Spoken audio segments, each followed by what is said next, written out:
जी, अस्सलाम वालेकुम नाज़रीन, तालीम पॉइंट के साथ आपका मेज़बान अब्दुल्ला तनवीर। नाज़रीन, जैसा कि आप जानते हैं कि रीसेंट वीडियोज़ में हमने मैट्रिक, बैचलर और मास्टर्स के हवाले से पेपर प्रेज़ेंटेशन और अटेम्प्टेशन के हवाले से हमने वीडियो बनाई थी, जो कि काफ़ी स्टूडेंट्स के लिए बेनिफिशियल साबित रही। अब काफ़ी स्टूडेंट्स के हमें बार-बार मैसेजेस और मेल्स आ रही थी अकॉर्डिंग टू बोर्ड्स एग्ज़ाम्स के हवाले से कि सर हम मैट्रिक में हैं या हम इंटर में हैं, तो सर हमें पेपर किस तरीके से प्रेजेंट करना चाहिए, उसको किस तरीके से लिखना चाहिए और कौन सी ऐसी चीज़ है जो एग्जामिनर को ज़्यादा अट्रैक्टिव करती है, जिसकी बदौलत हमें ज़्यादा मार्क्स मिल सकते हैं। तो इसी हवाले से मैंने कुछ अहम और बेसिक क्वेश्चंस थे जो मैं चाह रहा था कि आपके साथ शेयर किए जा सकें, क्योंकि आप जानते हैं कि जो मैट्रिक का बच्चा होता है वो फ्रेशर होता है, उसकी पहली पहली फर्स्ट अटेम्प्ट होती है 9th के हवाले से बोर्ड एग्जाम में। इस हवाले से काफ़ी वो कंफ्यूज होता है, क्योंकि लैक ऑफ नॉलेज और लैक ऑफ कॉन्फिडेंस की वजह से वो पेपर को पूरे तरीके से अंजाम नहीं दे पाता। इसी हवाले से मैं चाह रहा था, जो मेरे पास बेसिक क्वेश्चंस थे इस हवाले से मैं चाह रहा था कि आपके साथ शेयर किए जा सकें और प्रोफेसर तनवीर साहब इनकी रोशनी में हम ये तमाम जो क्वेश्चंस हैं, जितनी भी क्यूरीज हैं, इनको हल कर सकें। जी अस्सलाम वालेकुम सर। जी वालेकुम सलाम बेटा। सर कैसी तबीयत से? अल्लाह का शुक्र। अच्छा सर, सबसे पहले आपके वक्त का बहुत ज़्यादा शुक्रिया, आपने हमारे लिए वक्त निकाला, आपने अपनी सरबराही में जो रिसेंट स्टूडेंट्स थे मास्टर्स और बैचलर्स के हवाले से, उनको आपने काफ़ी गाइडलाइन दी इस हवाले से कि पेपर को प्रेजेंट किस तरीके से किया जाए, उसको अटेम्प्ट किस तरीके से किया जाए। और इस हवाले से काफ़ी स्टूडेंट्स ने आपको, आप देख सकते हैं कि जो कमेंट सेक्शन है उसमें अपनी मोहब्बत का इजहार किया और आपके लिए ढेरों दुआएं, जो कि स्टूडेंट बराह रास्त तो नहीं प्रोफेसर साहब को, वो स्टूडेंट्स जो नहीं मिल पाते लेकिन जो भेज देते हैं, वो मैं चाह रहा था आज ऑन रिकॉर्ड आपके साथ भी शेयर की जा सके। तो सर अब मैं चाह रहा था मेन टॉपिक पर मैं आता हूं, वो जो क्वेश्चंस जो स्टूडेंट्स को काफी कंफ्यूज कर देते हैं बोर्ड एग्जामिनेशन के हवाले से, क्योंकि आपको पता है सारा साल स्टूडेंट पढ़ता तो है, तैयारी भी कर लेता है, लेकिन जब वो इम्तिहान देने जाता है, इम्तिहानी सेंटर में जब वो बैठता है, तो वहां पर वो कंफ्यूज हो जाता है, जिसकी वजह से वो अपना कंप्लीट पेपर भी नहीं अटेम्प्ट कर पाता। तो इस हवाले से चंद अहम सवाल थे जो मैं चाह रहा था आपके साथ शेयर किए जा सके।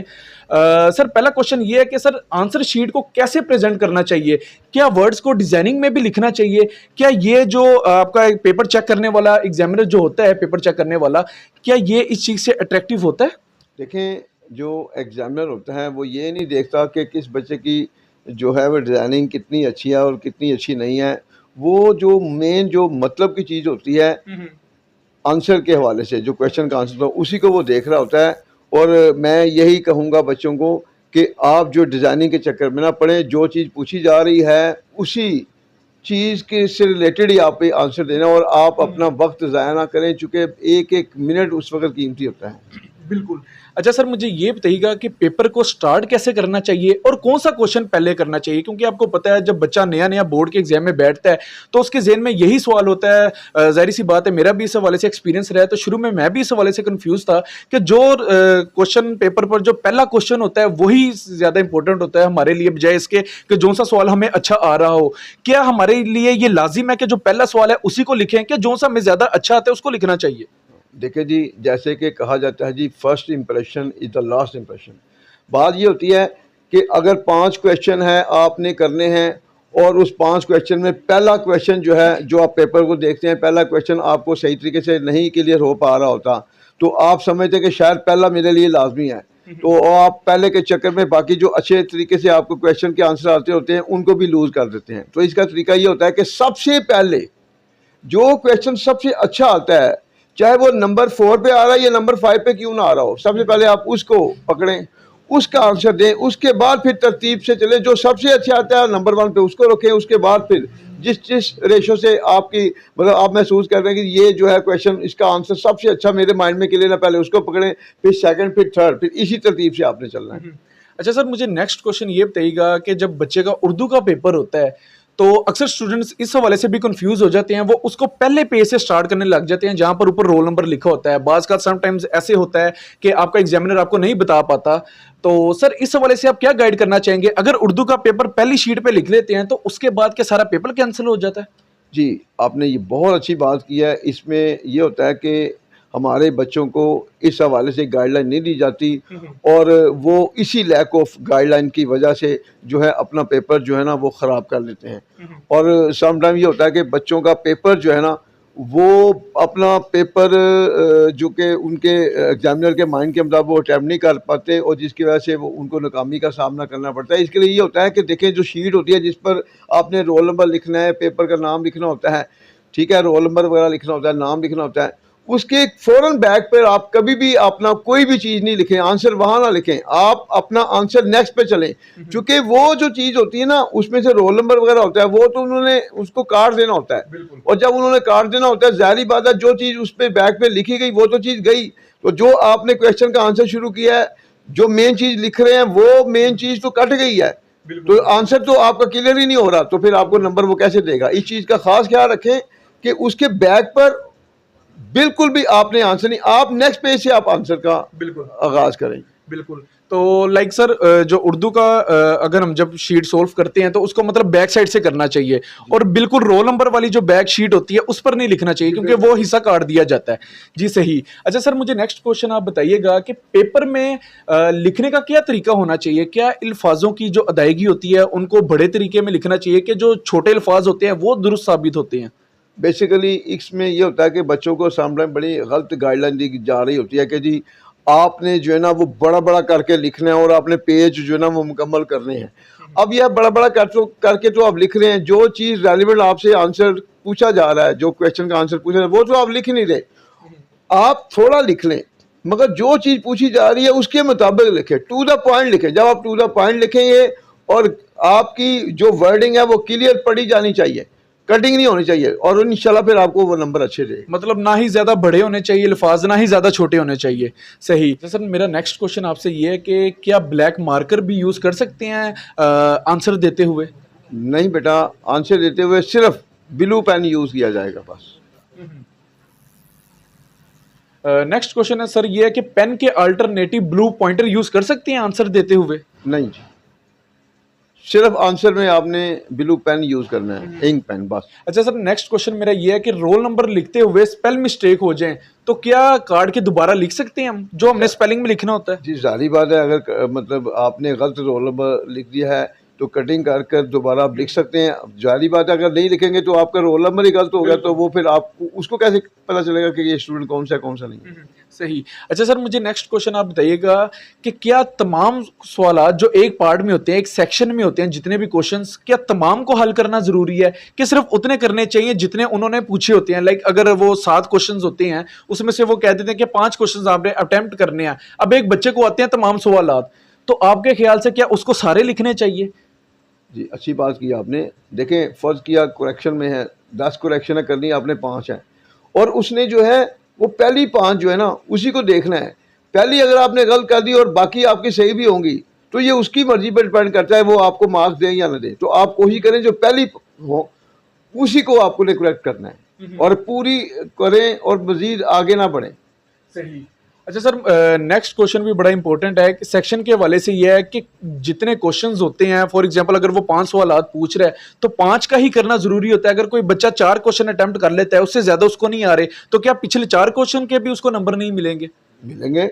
अगर देखें जी करने हैं 5 क्वेश्चन तो बच्चे को 5वां क्वेश्चन नहीं आ रहा, मतलब 100 मार्क्स का पेपर आपने करना है और आप 80 मार्क्स का पेपर कर रहे हैं और 80 मार्क्स का पेपर कर रहे हैं, अगर पेपर आपने अच्छे तरीके से प्रेजेंट किया है तो वो नंबर देगा और उसमें आप मतलब 60+ भी ले सकते हैं। सही। तो जरूरी नहीं है कि एक क्वेश्चन लूज हो गया तो आप समझेंगे कि शायद आप पास ही नहीं हो सकते, ऐसा नहीं है।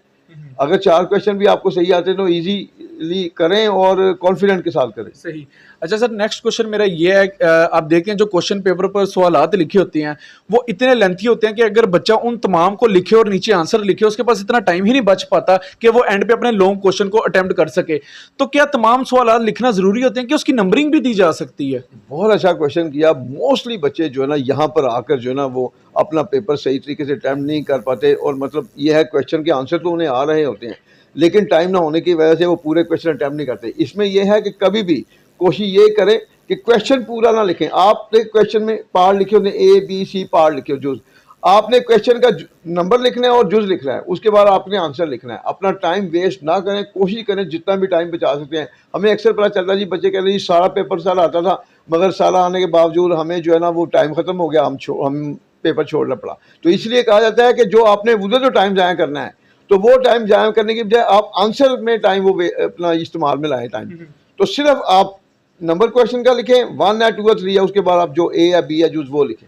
सही। अच्छा सर, मुझे ये बताइएगा, जिस तरह बैचलर या मास्टर्स लेवल पे देखते हैं कि 33% तो बीए के लिए लाजिम होते हैं और मास्टर की भी आई थिंक इस तरह की सेम रेशियो होती है, लेकिन बोर्ड मैट्रिक से लेके इंटर लेवल तक कितनी परसेंटेज ज़रूरी होती है, कितने परसेंट मार्क्स लेना ज़रूरी होते हैं कि बच्चा पास कर जाए उसको?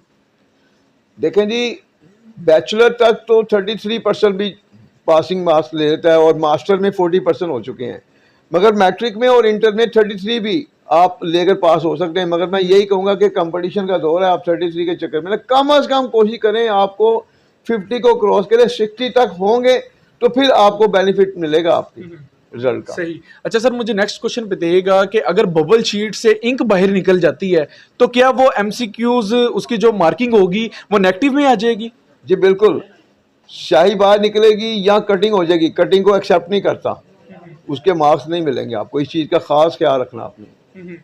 अच्छा सर, मेरा नेक्स्ट क्वेश्चन आपसे ये था, इस लेवल पे तो काफ़ी बच्चे, आई थिंक ये जो मैंने क्वेश्चंस निकाले हैं, ये मेरे साथ भी शुरू में यही था, इसी हवाले से मैं भी काफ़ी कंफ्यूज था जब मैंने फर्स्ट टाइम अटैम्प्ट किया था। तो ये जितने भी क्वेश्चंस हैं ये आई थिंक आपके लिए भी बहुत ज़्यादा बेनिफिशियल साबित होंगे, लेकिन मज़ीद इनमें से अगर कोई क्वेश्चन आप चाहते हैं जो हमारे साथ शेयर करना चाहें तो वो आप हमारे साथ कमेंट सेक्शन में भी शेयर कर सकते हैं। नेक्स्ट इंपॉर्टेंट क्वेश्चन मेरा आपसे ये था कि काफ़ी बच्चे सर पूछ रहे थे कि अगर स्पेलिंग की मिस्टेक हो जाती है तो क्या वाइटनर यूज कर सकते हैं, उसके ऊपर दोबारा लिखने लग जाए? हाँ, अगर आपकी स्पेलिंग की मिस्टेक हो जाती है तो आप ज़्यादा वक्त ज़ाया ना करें, आप उधर सिर्फ आपने लाइन लगानी है, लाइन लगाकर उसको मतलब ऐसे लाइन लगा कर ऊपर आप कवर कर सकते हैं, बजाय आप कटिंग के चक्कर में पड़े और दोबारा लिखे, ऐसा ना करें। सही सही। तो मतलब सर ना ही रिमूवर को इस्तेमाल किया जा सकता है और ना ही वाइटनर को इस्तेमाल किया जा सकता है, क्या ये नेगेटिव मार्किंग में आ जाता है? नेगेटिव में आएगा, इसमें टाइम वेस्ट नहीं होना चाहिए और ना करना चाहिए स्टूडेंट को। अच्छा सर, मुझे वाजिया कीजिएगा एक बात कि जो टॉपर होता है और वो बच्चा जो एवरेज मार्क्स लेता है, इन दोनों में आखिर डिफरेंस क्या है? दोनों में डिफरेंट ये है कि जो टॉपर होता है बेसिकली, एक तो ये होता है वो क्वेश्चन पूरे अटैम्प्ट करता है, उसका पेपर का जो प्रेजेंटेशन का अंदाज होता है वो बहुत अच्छा होता है, वो एग्जामिनर को हर हवाले से सेटिस्फाई कर रहा होता है, उसकी राइटिंग भी अच्छी होती है, वो कटिंग से भी अवॉइड करता है, वो कोई ऐसी बात नहीं करता जो जिसका क्वेश्चन के आंसर से जो मतलब क्वेश्चन के आंसर से रेलिवेंट नहीं होती। ठीक हो गया। तो बात का ये होता है जो दूसरे बच्चे होते हैं जो पासिंग मार्क्स लेते हैं, वो जो टू द पॉइंट बात नहीं करते, इधर उधर की बातें करते हैं और उसके बाद कटिंग करते हैं वो, और कटिंग के अलावा जो है सम टाइम उनकी राइटिंग भी क्लियर नहीं हो रही, पढ़ी नहीं जा रही होती। तो ये चीज़ें जो होती हैं ये नेगेटिव की तरफ ले जाती है, नेगेटिविटी की ले जाती है, जिसकी वजह से बच्चों को वो मार्क्स नहीं मिलते जो कि एक टॉपर जो ले जाता है। सही। अच्छा सर, मुझे ये बताइएगा कि शॉर्ट क्वेश्चन को ज़्यादा से ज़्यादा कितनी लाइंस में अटेम्प्ट करना चाहिए? देखिए मोस्टली वहाँ पर लिखा भी होता है जी शॉर्ट क्वेश्चन जो है ना वो 3 लाइनों में, तो कोशिश करें 3 लाइनों से ज़्यादा ना बढ़ाएं लाइनें, चूँकि टाइम की जितनी टाइम को आप सेव करेंगे उतना ही आपको बेनिफिट होगा, और 3 से ज़्यादा लाइनों का आंसर ना दें शॉर्ट। अच्छा सर, जब हम अपना क्वेश्चन कंप्लीट कर लेते हैं तो क्या क्लोजिंग लाइन लगाना इसके लिए ज़रूरी होती है, जो नीचे लाइन लगा दी जाती है? देखें अगर आप क्लोजिंग लाइन लगाना चाहें तो लगा सकते हैं, मगर यह है कि मज़ीद जो है ना वो उसमें वो जो अक्सर ये होता है बच्चों को आदत होती है, ख़ासतौर फीमेल जो है ना ये ख़ास तौर पर रोल प्ले करती हैं, वो मुख्तलिफ़ किस्म के जो ना फूल बनाना शुरू होते हैं, इस चीज़ों में अपना टाइम ना ज़ाया करें। अच्छा सर, मुझे ये बताइएगा पेपर में टाइमिंग की कितनी अहमियत होती है? आज भी हमें एक बच्चे से हमारी मुलाकात हुई, मैट्रिक का बच्चा था, वो कहता सर मुझे सारा क्वेश्चन आता था, तो मैं कहा किया क्यों नहीं? कहता सर वो टाइम जो है ना वो बचा ही नहीं, मैं क्या करता। तो इस तरह के जो बच्चे, अच्छा देखें जब आप पेपर देने जाएं तो आपके पास घड़ी वॉच लाजमी होनी चाहिए, आपको पता होना चाहिए कि आपने ये जो क्वेश्चन है इतने मिनट में करना है, ये इतने मिनट में करना है। आपकी कोशिश ये होनी चाहिए 3 घंटे अगर टोटल टाइम है तो आपके ज़हन में होना चाहिए कि आपने 2.5 घंटे में हर हाल में फारग होना है। अगर आप टाइम के मुताबिक नहीं चलेंगे तो फिर वही होगा, क्वेश्चन के आंसर तो आते होंगे लेकिन टाइम की मैनेजमेंट ना होने की वजह से आप पूरे क्वेश्चन अटैम्प्ट नहीं कर सकेंगे, और जिसकी वजह से फिर सम टाइम फिर बच्चों को फेलियर बिल्कुल को फेस करना पड़ता है। बिल्कुल, बहुत अच्छी बात की सर आपने। सर लास्ट में आप हमारे व्यूवर्स को क्या आप अपनी नसीहत करना चाहेंगे, क्या राय देना चाहेंगे कि वो बच्चे जो पेपर में जाके बैठें उनको क्या करना चाहिए और कौन सी चीज़ें उनके लिए ज़्यादा दुरुस्त साबित होंगी? क्योंकि तैयारी तो तकरीबन हर बच्चा करके जाता है लेकिन वहाँ पर जाके वो कंफ्यूज हो जाते हैं, इस हवाले से क्या एडवाइस करेंगे? बहुत क्वेश्चन अच्छा किया आपने। ये चीज़ वाकई स्टूडेंट के अवेयरनेस में होनी चाहिए। सम टाइम हमने देखा है कि बच्चे सारी सारी रात, जैसे पेपर करीब आते हैं, वो सारी सारी रात जो है ना वो पढ़ रहे होते हैं, और जब वो पेपर देने जाते हैं तो पेपर सेंटर में जाते हैं तो वो नींद की वजह से उन्हें पता ही नहीं होता हमने करना क्या है। बिल्कुल। और देखें, अगर आपका जिस दिन पेपर है उससे अपने आप को ना रेस्ट भी देना है ताकि आप ज़हनी तौर पर अपसेट ना हो। एक तो आपने नींद का ख्याल रखना है ताकि वहाँ पर आप अपसेट ना हो। दूसरी बात यह है कि आपने वो चीज़ प्रिपेयर करें कंसेप्ट के साथ जो अब उधर आपको कंफ्यूज ना करे।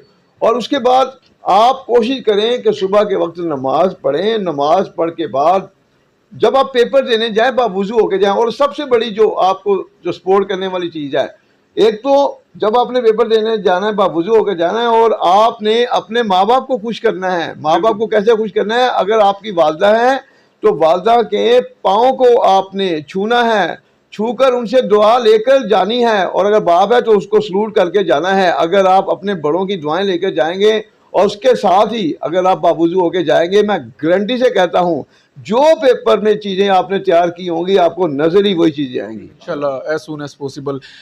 जी नाजरीन, ये थे वो चंद अहम सवालात मैट्रिक और इंटर के हवाले से, बल्कि बोर्ड एग्जामिनेशन के हवाले से, जो कि हर बच्चे को कंफ्यूज कर देता है और जिसकी वजह से जो स्टूडेंट्स होते हैं एग्जामिनेशन हॉल में जब बैठते हैं तो वो मुरझाए रहते हैं। हमारा वीडियो बनाने का बुनियादी मकसद जो था वो यही था कि आपका जो लैक ऑफ कॉन्फिडेंस है, लैक ऑफ नॉलेज है, इसको दूर किया जाए और आप पेपर देते हुए इस तरीके से आप बैठें कि आपको फुली कॉन्फिडेंस हो, पूरा एतमाद हो अपने ऊपर, और आप आसानी अपना पेपर हल करके आए और बाकायदा तौर पर अच्छे नंबर भी ले सकें। बाकी बात रही मैट्रिक और इंटर के हवाले से, तो इंशाल्लाह ताला हम इस पर वर्क कर रहे हैं। जितना जल्दी हो सकेगा हम इसके भी नोट्स तैयार कर लेंगे।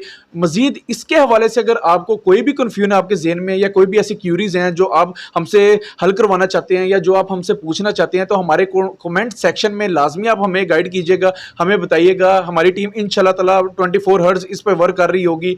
तो इसी के साथ हमें दुआओं में याद रखिएगा और इजाज़त दीजिए। अल्लाह निगहबान।